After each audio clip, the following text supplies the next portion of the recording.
السلام عليكم ورحمة الله وبركاته محبي كرة القدم العراقية. لا تنسوا الإعجاب بالفيديو والاشتراك في القناة ليصلكم كل جديد عن دوري نجوم العراق. الزوراء يستضيف أربيل في قمة الجولة الرابعة والعشرين من الدوري العراقي.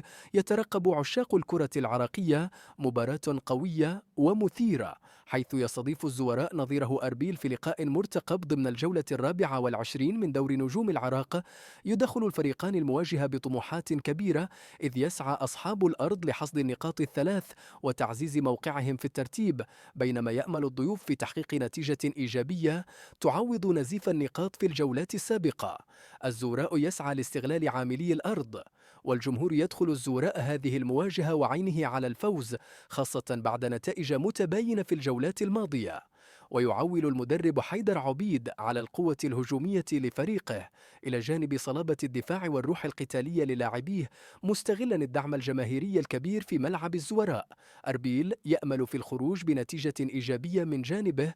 يأمل أربيل في كسر سلسلة التعثرات والعودة من العاصمة بنتيجة إيجابية، ويضم الفريق بين صفوفه عناصر مميزة قادرة على صنع الفارق. ويطمح المدرب إلى تقديم أداء قوي يعكس طموحات الفريق في تحسين موقعه في جدول الترتيب.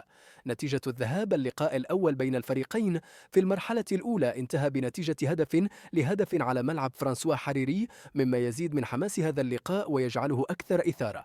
الهدافون في الفريقين أرابيل يوسف بن سودة 10 أهداف، شيركو كريم 7 أهداف، الزوراء علي يوسف هاشم 6 أهداف، حسن عبد الكريم 6 أهداف. صدارة هداف الدوري العراقي مهند علي كاظم من نادي الشرطة ب16 هدفا، جوستافو هنريكي من نادي زاخو ب16 هدفا، مروان حسين من نادي نوروز ب13 هدفا. التشكيلة المتوقعة للزوراء: حراسة المرمى جلال حسن، خط الدفاع سجاد محمد مهدي، ميثم جبار، مصطفى ناظم، كاظم رعد، هارون الزبيدي. خط الوسط: حسين فلاح، علي محسن. خط الهجوم: قوقية، محمد رضا، جليل، إبراهيم توميوة.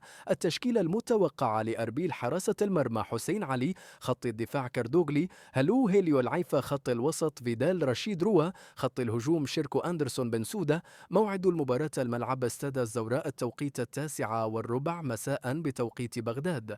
من برأيكم سيحسم هذا اللقاء؟ هل سيستغل الزوراء عاملي الأرض والجمهور، أم أن أربيل سيحقق المفاجأة؟ شاركونا توقعاتكم في التعليقات.